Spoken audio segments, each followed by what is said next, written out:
Welcome everybody to the GeekGirlCon channel. My name is Natalie, and I'm hoping that you all are getting in here. I can't see the chat, so we're going to work out a situation where you guys can ask questions, and somebody that's helping me is going to put them so that I can see them.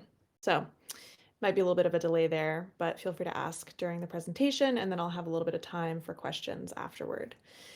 My name is Natalie Hammerquist, and I am an herbalist in the Seattle area. I grew up in Issaquah, Newcastle area. And today we're going to talk about sustainable foraging. And I'm going to start with a little just like introduction about what foraging is and a little bit about foraging in general. And then we'll go into some specifics about foraging.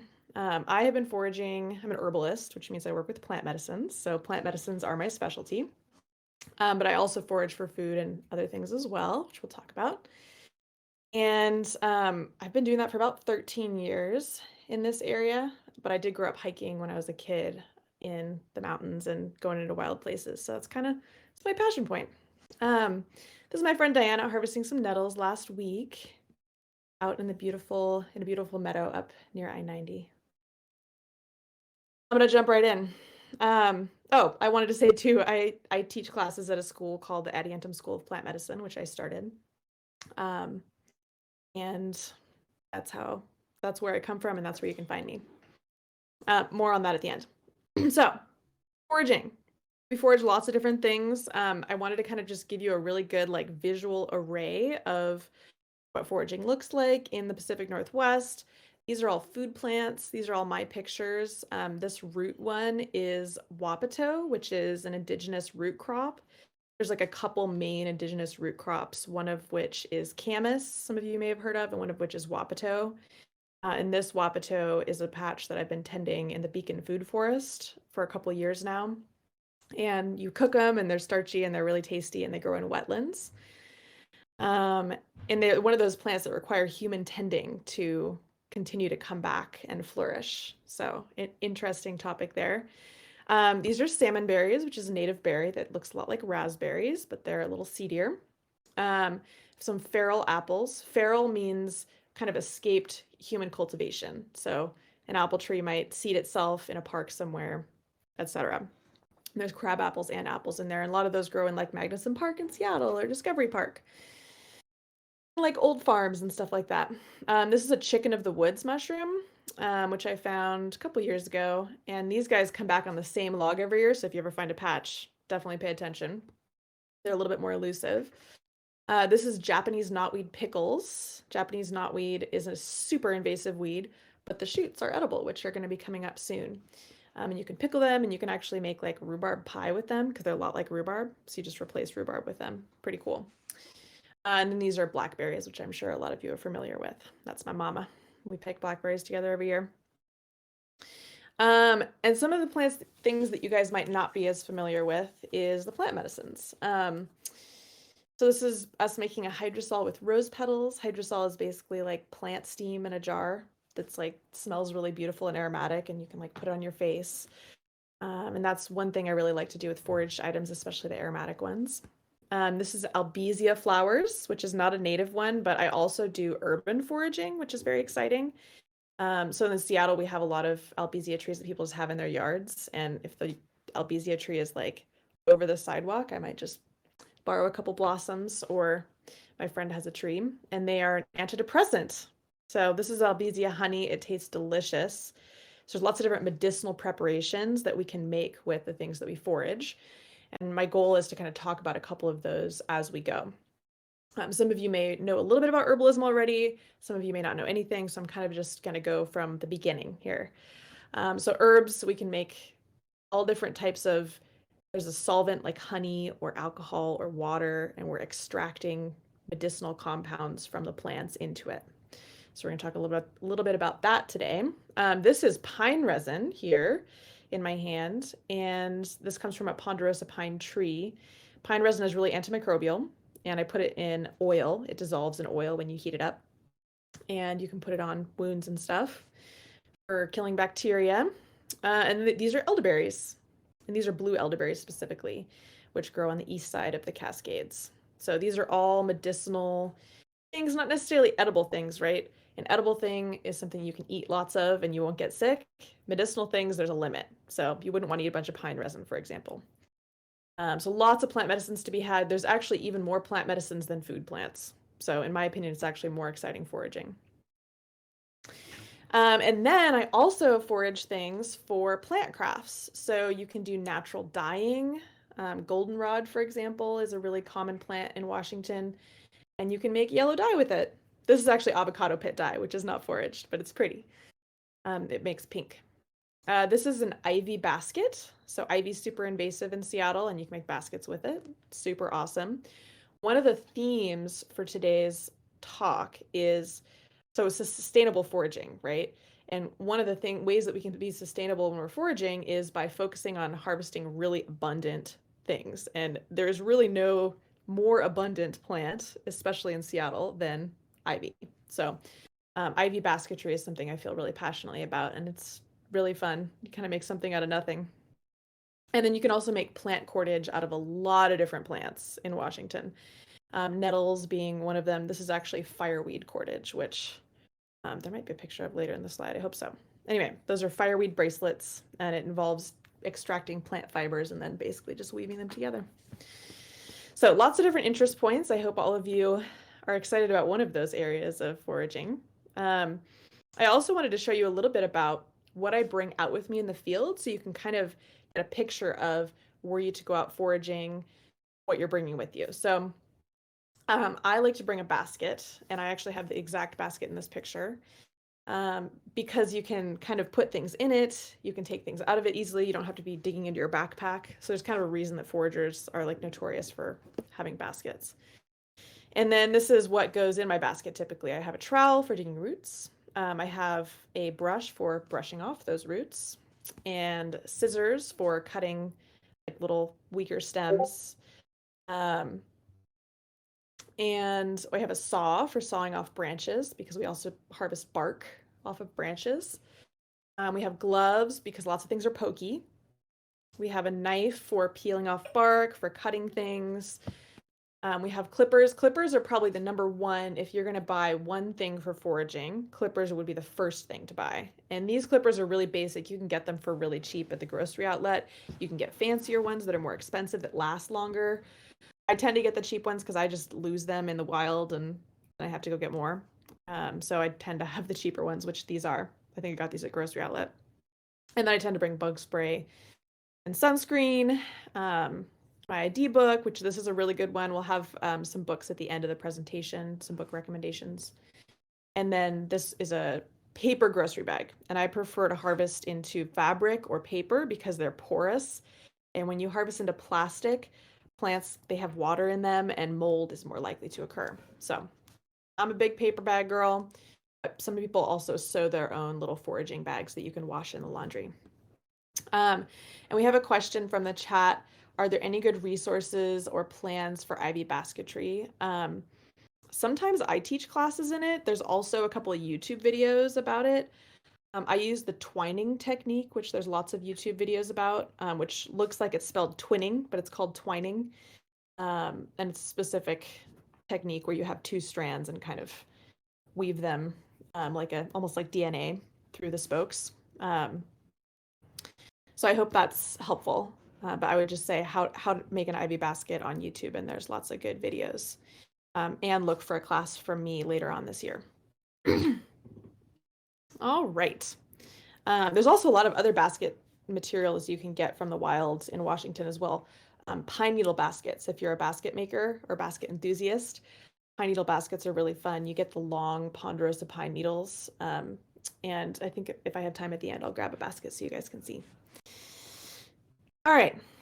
So I hope that got your brain into like the foraging world just a little bit before we jump into our topic, which is sustainable foraging. And the reason that I love to teach about this topic in particular, even to beginners, is because there's a lot of people that want to forage right now. And there are more people that want to forage than there are rare wild plants that can be foraged. And so as people that are new to foraging and as people who are going out into the wild to pick plants, I think it's really important that we are doing so with the health of nature in mind and the sustainability of the whole operation in mind. So we're really, my invitation to everyone is to step into this as a steward first, and second, as a taker of resources. And what it means to be a steward is really just you're taking care and you are out there observing, harvesting in a way that is beneficial to the plants, which is a little bit of a thing. And I have a couple of notes on that in the coming slides.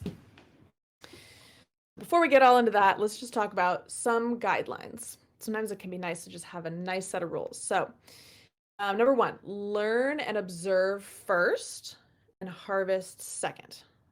So what this means to me is that a lot of people get really excited about a new plant and they want to just go out and like pick a bunch.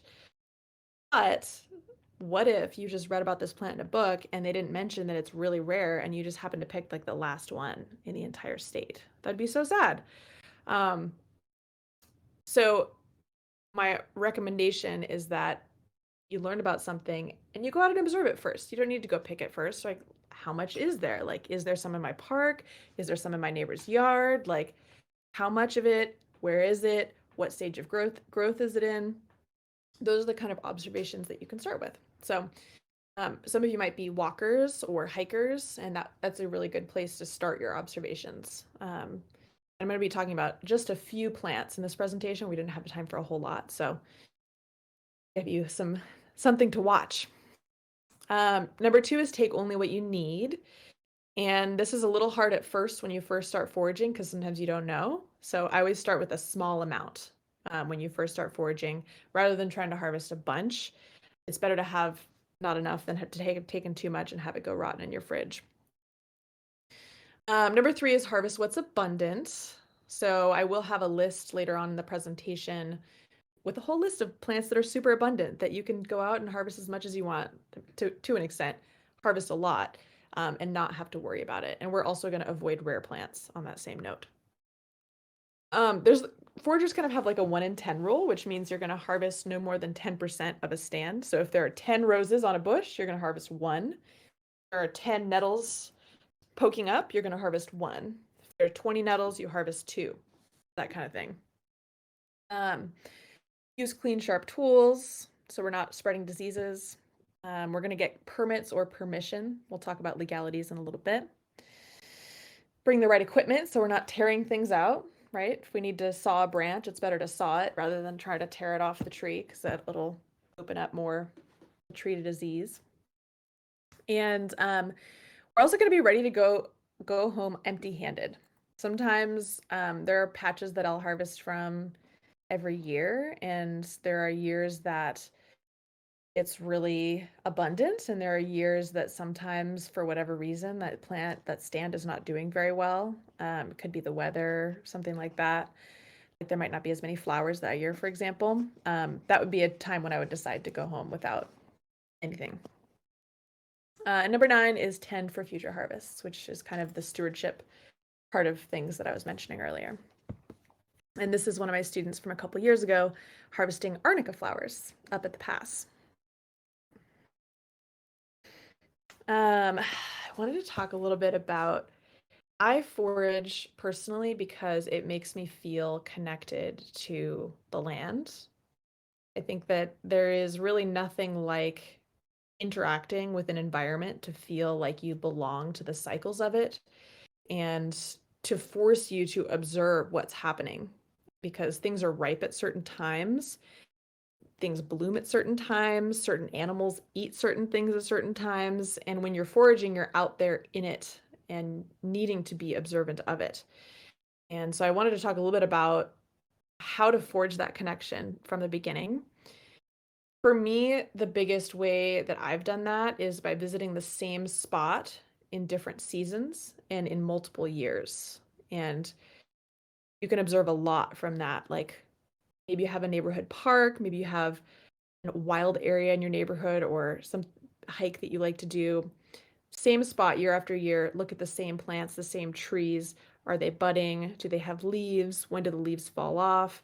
There's a whole cycle going on that is a lot easier to observe when you're visiting it again and again and again.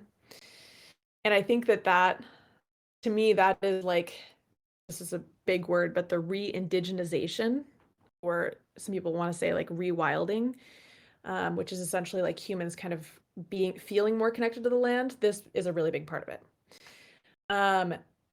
Something in the modern world that we have access to is cell phones, which have cameras. And I do not disdain technology if it's going to be supportive of this. So take pictures of these things. I cannot tell you how often I go onto my iPhoto and search a month and look at my pictures from that month from all the years past. And I'm like, what was I harvesting during that time of year? Oh, that's right. Hawthorn was blooming then, et cetera, et cetera. So pictures can be really helpful to help you remember when things are happening.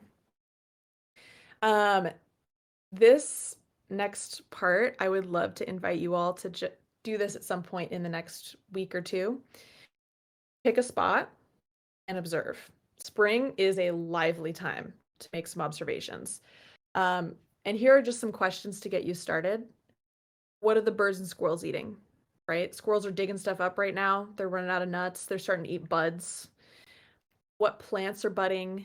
What's in flower? You don't need to know what they are, right? Just make a note. There's that yellow flower. There's that purple flower. What dead leaves are on the ground from last year? Are there any signs of insects or predation? What kind of smells and sounds are you getting? You need to write it down, however works for you.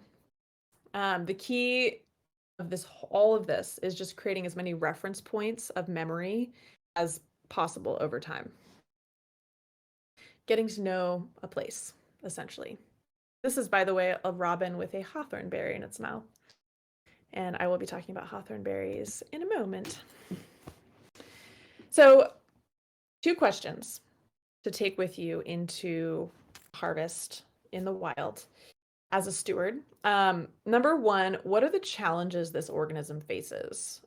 In some plants' case, it might be loss of habitat. In some plants' case, it might be flooding. In some plants' case, it might be ivy is taking over its habitat. So observe the challenges. It could be just dry soil too, and what helps it thrive. So there's a lot of ways that you can help it thrive with your harvest, and that's why you're asking yourself that question. Some plants don't need help thriving, by the way, like English ivy actually maybe needs the opposite of help, right? We need to be actually pulling it every time we go out and harvest. So one way that we can support plants, roots are one thing that we dig up as herbalists. There's a lot of medicinal roots like dandelion root. And this is peony root, which is also medicinal, not native, but that's what I found a picture of. And roots often have eyes, depending on what type of root they are. And these are basically like a little sprout of next year's growth. And that sprout with a little bit of root can be replanted back into the soil, about 2 inches cover with soil, and it'll come up the next year. And you would do this in the fall. So you could harvest the rest of the root, the big old root ball, and then kind of cut off some root eyes, just like you would with potatoes. Potatoes also have eyes, right? And put them back in the ground. And there are several plants that one might do this with. Valerian being one of the natives, Osha being another native, Angelica. A lot of different roots can be done this way. And usually we would be harvesting roots in the fall, by the way. And that's because all energy in the summer is up in the flowers and the leaves, and then in the wintertime, or as winter comes, the top of the plant dies and the energy goes back into the root, and then we dig up the root because energy is there. All right, and then also when we harvest barks, we can definitely think, like, people prune trees for the health of the tree, and we too in the wild can prune trees for their health. So one thing I'll do, for example, is cut off like dead branches. It's a pretty simple thing. You can see it's dead, cut it off. But these are some places where you might prune a branch to peel the bark off. And you always think about, how is the tree going to respond to my cut? And so here are some places. A lot of it's, cutting it off near the node, essentially. And you can search this kind of image on Google. All right. This is like the number 1 question I get asked, is legalities of foraging on public land. in Washington? Unfortunately, it is not a simple answer. And it's not always a seemingly fair answer. So I'm going to give you the honest truth here. Seattle City Parks, there is actually no harvesting. State parks, generally it's 1 gallon per person for personal use, which means you're not like trying to sell it. But often parks have no harvesting rules. Like individual state parks will have no harvesting rules, so it's not a given. Mount Baker Snoqualmie National Forest, you need a forest products license, which you can drive to the ranger station that morning and grab and then go out. National forests each has a different rule, which is super annoying. But Mount Baker Snoqualmie National Forest is the most stringent rules because it's closest to the highest population areas. The other ones have a little bit more relaxed rules. And I see there's a question. I'll get to it at the end of this. Wilderness areas prohibited. I don't think I put national parks in here, but national parks generally prohibited. There's a couple exceptions to that. And then privately owned land, you'll need permission. And honestly, privately owned land is probably the most legal place to harvest. And this list continues. There's even more different things. So my general approach to this is I'm a lot more careful when I'm harvesting things where I'm cutting off or digging up, like cutting off large branches. If I'm harvesting something that's kind of invasive, if I'm harvesting berries or flowers, I'm a lot less concerned about following the exact rules of a place. I tend to think like these rules are in place so that we don't just have like completely bare parks because people just harvested everything, right? So if you are going to break the rules, I would definitely consider what your impact is. And if the area in question already seems very impacted by other foragers, I would consider leaving it alone. And this is a pretty complex issue that I'm glazing over a lot. So if you want to learn more about this, definitely come to one of my classes because it's something that I talk into the ground. And there's a question in the chat that says, what are the do's and don'ts of harvesting tree saplings? And I think what somebody meant by this is digging up baby trees, maybe? I might need a little bit more information here. Because as herbalists, typically we are not harvesting baby trees, we're harvesting branches from larger trees. So we wouldn't be taking a full baby. So I would love more information if we can get that from the asker of that question. So we talked about a lot about legalities. We kind of talked about how to do stewardship. And this is like always the bummer part of the sustainable foraging presentation, but unfortunately there are parts of foraging that are very damaging to plants, and one of those is the commercial harvest of plants. And in fact, I can't remember what the exact figure is, but I want to say it's over 50% of herbal products, so tinctures being one of them, are actually wildcrafted. And wildcrafted means they are taken from wild stands and not a farm. And what that means is that a lot of people who are making money are going out to harvest these things. So like as much good as we can do as our single personal foragers, there's also a lot of not good that's happening. And one of those, I always like a specific plant example to kind of teach us about that. And today, white sage is our teacher in this regard.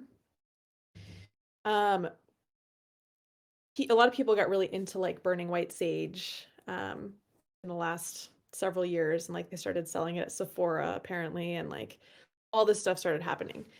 So there's the cultural appropriation aspect of that, but there's also a huge sustainability concern there. So this is a picture of a commercial white sage harvest. This is in Southern California, where white sage grows natively out in places like this. And the problem is that people were literally tearing these plants out of the ground, which is not how these plants were traditionally harvested by the cultures that originally were interacting with this. You know, indigenous folks like clip it in a very intentional manner. Prayer is involved. this is not really what it was originally about. And so this was causing a lot of population decline in wild white sage. And I tend to think that this is really sad because not only is it causing the plant to disappear, but white sage can actually be cultivated also. It does not need to be wild harvested. So it's a multifaceted issue that's really hard for the government to control because it's happening out here in the countryside. So one of the things that we can do as consumers is to stop buying white sage. That's kind of the largest thing that we can do. That's not to say that you can't use white sage because you can grow it in Washington. It has trouble overwintering sometimes, but in general, it grows pretty well. And oh, one thing too is that Native people, I read several articles while I was researching for the presentation that this was originally from. And it sounds like Native people basically say, like, you're not supposed to sell white sage. It's supposed to be kind of like a gift. And like selling it is like not part of the cultural practice. And so already like the commercial sale of white sage is like not a thing, right? But that they didn't mind if non-native people were using white sage as long as they were like following that cultural practice around it. So again, another vote towards stop buying and supporting this industry. And if you do use it, there are lovely growers that you can get it from, and you can grow your own. And this is actually a white sage that I started from seed, which I collected from the Beacon Food Forest, a thing I'll mention a lot in this class because I love it there. I definitely recommend a visit. But their bush was in seed, and so I collected a bunch of seeds and started one by seed, and it's still alive in my garden. So they can be hard to seed, but totally possible.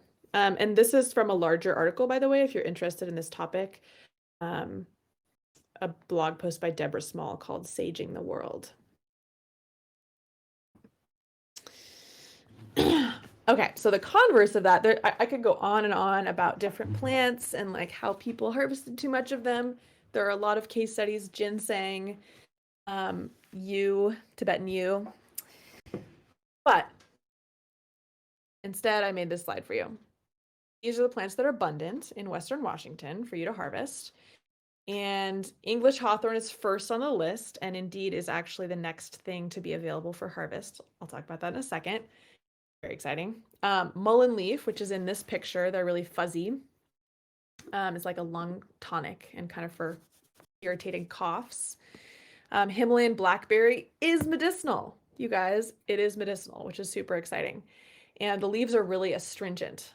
So it actually can help with like diarrhea. Not pretty, but it's one of the best remedies out there for that.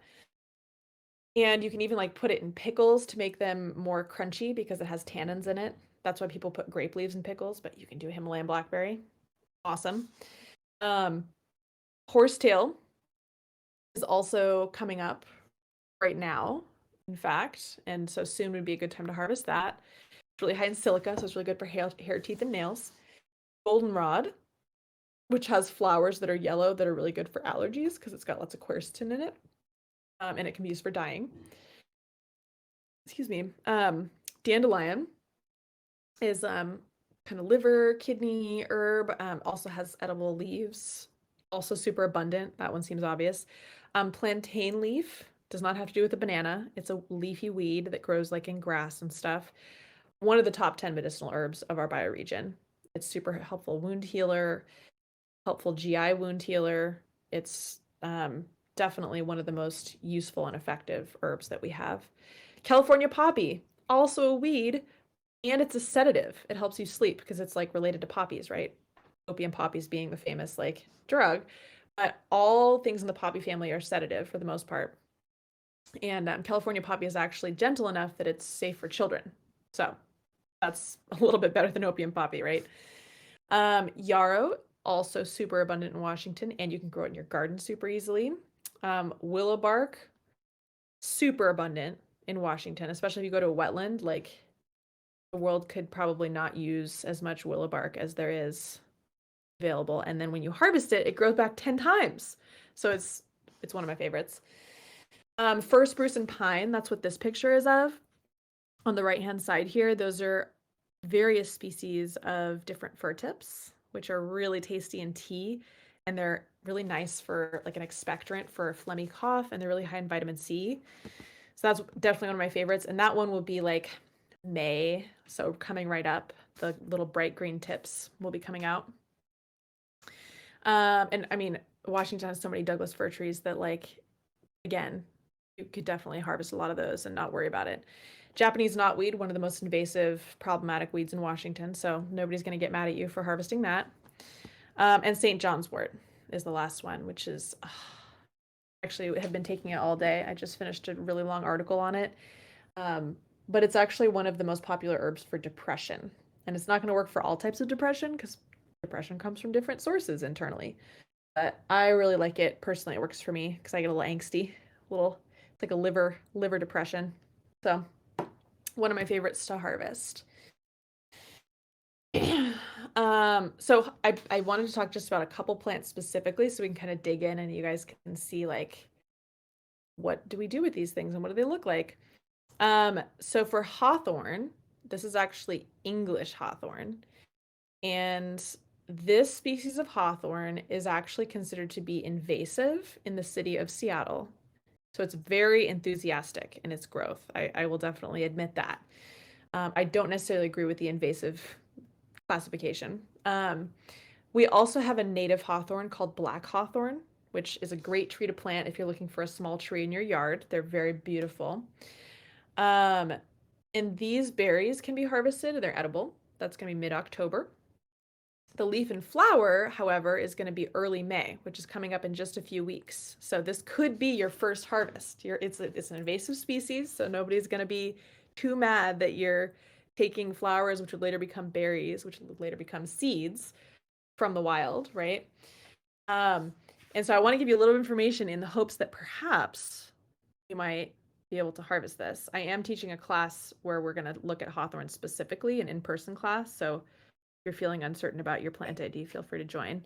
But this, I wanted to show this picture in particular for when you go out in the field. This one on the right has pink stamens. That's where the pollen comes from, these little pink guys. It's like the male part of the plant, basically, the flower. That means it's fresh. They turn black once they've opened up and released their pollen. So this is an older flower and this is a newer flower. If you can find pink stamens, those are the ones you want to pick. Flowers, you always want to pick the freshest ones possible because those are going to have the most medicinal compounds. Once they release their pollen, and then the flower isn't really useful anymore, so it kind of just dies.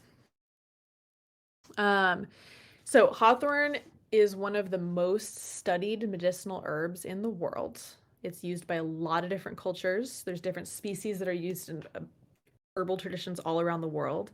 I was in Turkey and I found hawthorn berry jam, which was like kind of mind-blowing.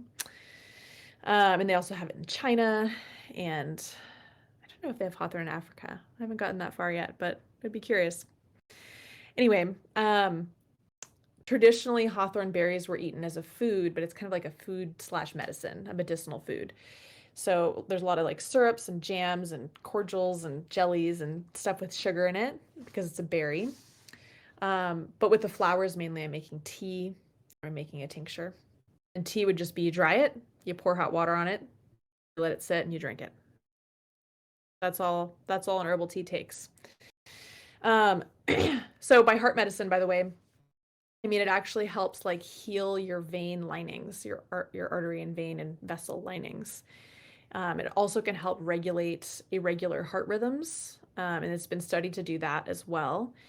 And there's a whole long laundry list of like increasing exercise tolerance in post-heart attack patients, increasing heart attack recovery time. So definitely if you're a science nerd that likes to read long, boring articles, they're not boring, they're exciting. About that, look up hawthorn. Yeah, I think I've talked that into the ground. These are the berries up here, by the way. They have really big seeds in them, so they're actually kind of hard to work with. I use like a big food mill to get the seeds out, and that makes it a lot easier. All right, a couple more pictures of hawthorn. Here's my friends and I at the very, very beginning of COVID of 2 years ago. So we're still wearing masks. And there's the hawthorn here that we're harvesting. A question is coming up. What do the berries taste like? Is there a comparison? The berries are not very sweet. They taste a lot like, and this, I'm like not selling it with this description, but they taste a lot like mealy apples, I guess, like kind of bland mealy apples. So they have that like they're in the rose family, which your apples are as well. So they're gonna taste kind of like crab apple-y, but less sour. So by themselves or raw, they're not very tasty and aren't really eaten that way very often. They're usually used in a preparation. And then you can also combine them with like pomegranate and cinnamon. There's a good cordial recipe online that has pomegranate juice and cinnamon and like apple peels in it. That's really good. So people like to dress them up a little bit. Just alone raw, they're actually like not very good. But the clincher is that if you look at studies of the antioxidant content of different fruits, hawthorn comes out at the top, like above blueberries, above anything else by quite a lot. So that's why people are concerned about hawthorn berries, even though they don't taste very good. This is what you harvest, by the way, right here. It's kind of like a flower cluster that includes leaves. So you pluck the entire flower cluster off of the tree. And the tree has many. So watch out for spiders. Spiders like to hide in the middle of the cluster, and like different bugs like to hide in there. So there will be some spiders inevitably. So you just let them crawl out. They will if you give them time. And the other plant I wanted to talk about, not necessarily because it's seasonally appropriate, because it is my #1 favorite medicinal plant, is tall Oregon grape. And this plant is they also plant it in like parks and like bank parking lots, and it grows really well. It's drought tolerant, so it grows really well in unkempt areas. There's also a lot in Seattle City parks. Discovery Park has a lot of big, tall, unruly bushes. So it's the stem bark that we're going to use, and the stem bark is bright yellow, which I'm hoping that there's a slide on that in a second. But the reason that I love this plant and why I find it helpful to share it with you is because it is highly antimicrobial. And food poisoning is one of the surprising uses. So it is also anti-inflammatory to the GI tract, and it kind of like helps all the irritation that goes along with food poisoning. So Oregon grape is like one of the best food poisoning remedies that I have found and have used it several times. But it's also like for conjunctivitis or like for a slightly infected cut that you got, or even you could put it in a mouthwash for oral periodontal disease, which basically involves bacteria being between your teeth, like plaque and tartar. What else do I use Oregon grape for? GI tract, anything bacteria, unwanted bacteria in your GI tract. It's also good for urinary tract infections.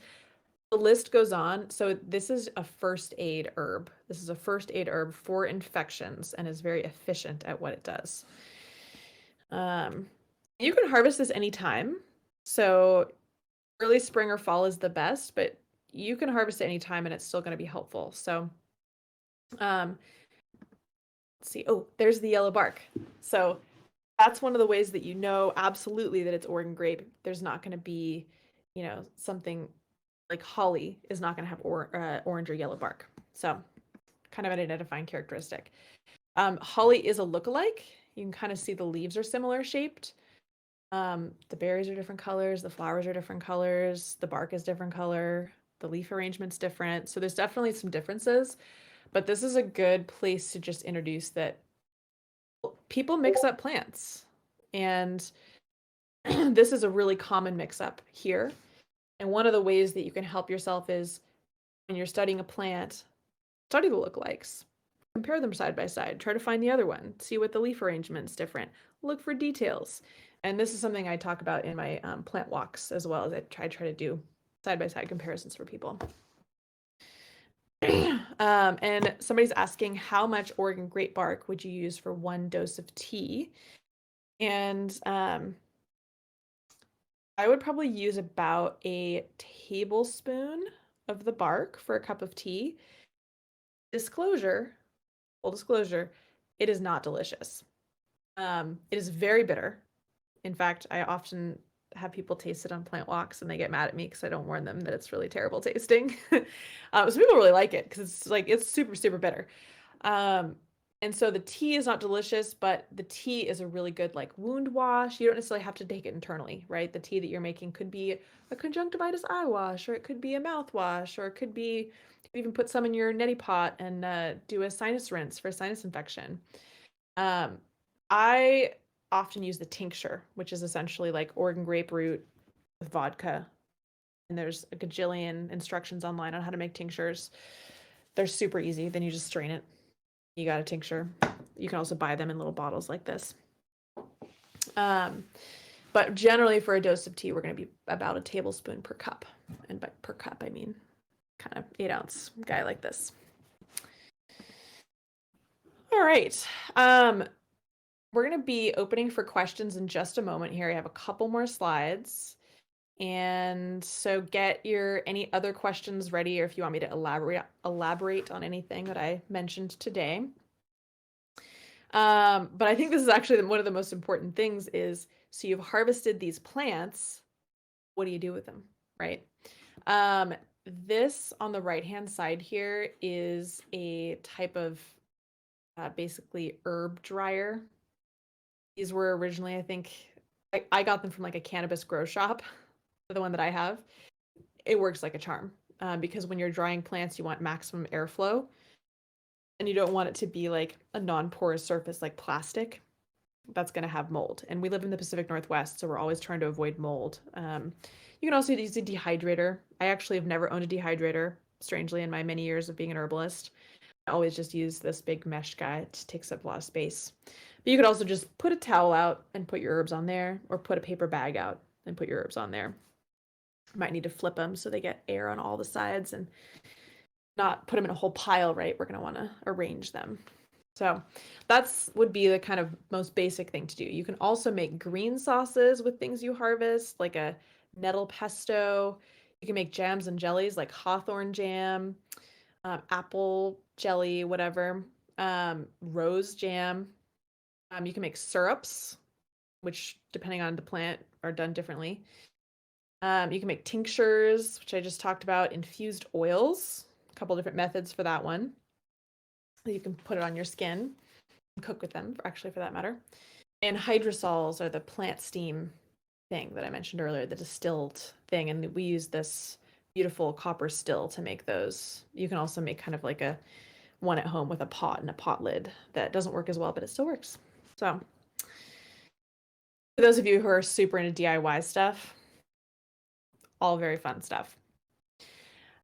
Here is a list of books, and I also do have this list and more books on my website. I have a whole resources section with like local schools and book list and blogs and a bunch of stuff. So this is a start, and if you want more, you can go there. And this on the top, Plants of the Pacific Northwest Coast, that's kind of like our go-to Western Washington plant ID guide. So that would be like book 1 to get. And this book on the bottom, Pacific Northwest Medicinal Plants by Scott Cluse, that's kind of like our go-to medicinal plant guide. And I'm actually in the midst of writing a book currently that will be a visual guide to medicinal plants of the Pacific Northwest. So look for that in October. All right. That is all I have to talk at you about. Just a little plug for myself. I offer online classes, in-person plant walks, year-long programs, though I'm taking a break from those this year, and private foraging walks. So I have a Facebook page, Instagram, and I also have a Patreon that's $5 a month where I do just like little short videos and I write articles and stuff. So that's kind of a fun resource. I am ready for questions, so get them in. Taryn's gonna send them over to me, and I'm probably gonna answer for about 10 minutes, and then we'll let you guys go. So, question number 1, I keep seeing all these ivy bushes around that are covered in clusters of dark blue berries. Are the ivy berries good for anything? Not that I know of, sadly enough. The only uses I know is ivy leaves are sometimes used in cough syrups, so I'd look that up. And then ivy vines are used in basket weaving, but I do not know of any uses for the berries, and I believe that it's English ivy. But there are different like subspecies that we have growing around. Ooh, this next question is really good. Once dried, how long can you store your herbs? The quick answer to that question is 1 to 3 years. Some plants are going to be, they're going to go bad really quickly. Other plants will last for a long time. And I'll just give an example of each. Chickweed, dried, doesn't last like at all. It lasts for like 1 year and then you got to throw it away. Dandelion root, I would keep that for 5 years. It's a root, it's not aromatic, just sits there and is dandelion. So it lasts for quite a long time.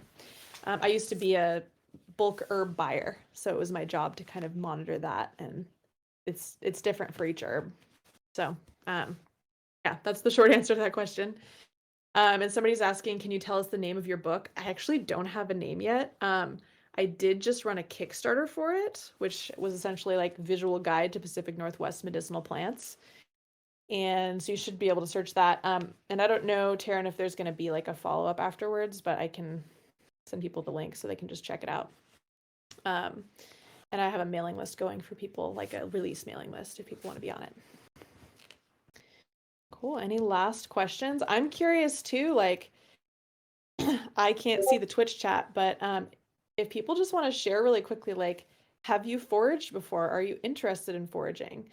You know, what do you want to forage? What have you foraged? All right, next question is coming in.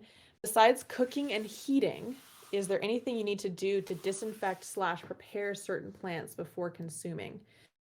This is again a plant specific question that's going to vary, so I'll just kind of give a little bit of a gamut answer. There are certain plants that will like to be cooked.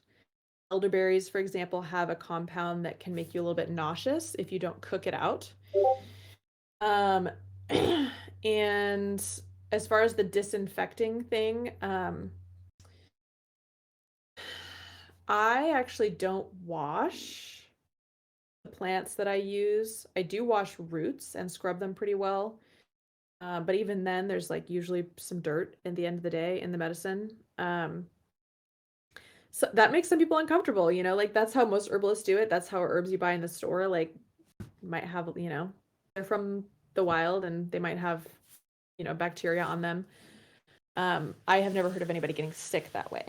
However, herbs that you buy in the store that come from like India, for example, like gotu kola might be growing in a ditch somewhere in India and like might have microbes that you then make cold tea out of, and the tea doesn't, you know, kill the bacteria and then you get sick from that. That's like a theoretical possibility. But other than that, things that you're harvesting in your own area that's pretty clean from dirt or car exhaust should be okay to just do that way. I hope that wasn't too roundabout of an answer. If you want to ask a follow-up question, feel free. What are your thoughts on yellow wood sorrel? I think you're talking about oxalis, Oxalis oregana, which is the one that looks like a 3-leaf clover. And so if that's not the case, let me know. But that is edible, but it is really high in oxalic acid, so it's only partially edible.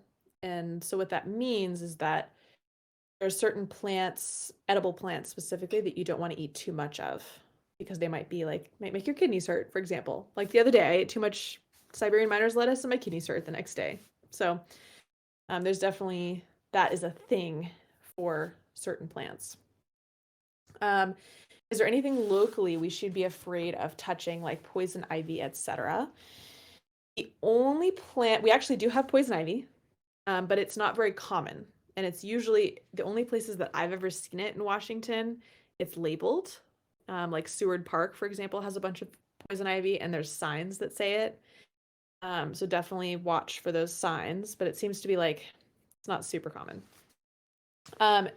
Stinging nettle stings you. That said, it's not the end of the world. Like, I get stung every time I harvest nettles. I've harvested them barehanded before and purposely got stung. I don't have any gloves. So wouldn't be super afraid of that. That said, it probably would not be great to fall into a patch of them with lots of skin exposed. So there's that. Anything else? I mean, I wouldn't go like touching poisonous mushrooms and licking your hands.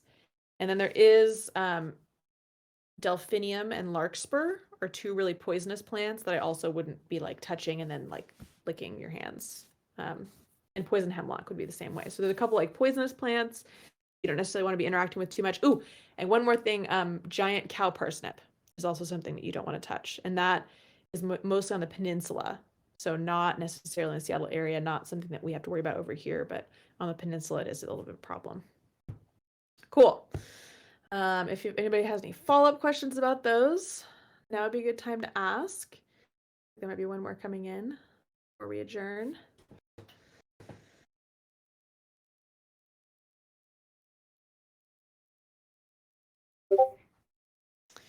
All right. Ooh, I love this question that just came in. Is there anything you find you particularly look forward to harvesting every year? I would say hawthorn would be top of my list.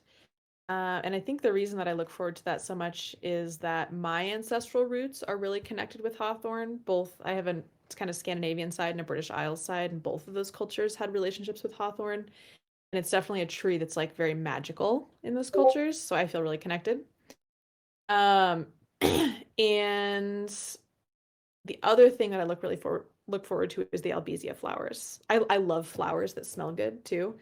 Albizia flowers are like pink and puffy, and I love the way they taste. So I always look forward to those as well. And that's like hawthorn is like early May. Albizia is, I think it's June, but that's linden, another flower. I think it's like late July actually. Albizia is like a later bloomer. Anyway, that's my short answer to that. There's a lot of other things too, nettles, something for every season. Ooh, and grand fir tips. All right, I'm gonna stop. Also some reports of harvesting so far. Just oh, okay. So people are reporting blackberries, neighborhood fruit. Awesome. Cool. All right, guys. Now would be your time to get your questions under the wire. Let's see. Last remarks. You can find me on Instagram if you'd like. That's the platform that I'm most active on, I would say. And my Instagram handle is at Adiantum School. And I also have a website where you can find classes, which is www.adiantumschool.com right there. And I think that is posted somewhere on the information for the class. So, or for today's talk. So I'd love to meet some of you in person. I hope you enjoyed it. And Taryn wanted me to tell you that the next week's stream is Thursday at 7 p.m. Pacific Standard Time. Thanks for watching, everybody. It's a pleasure to meet you.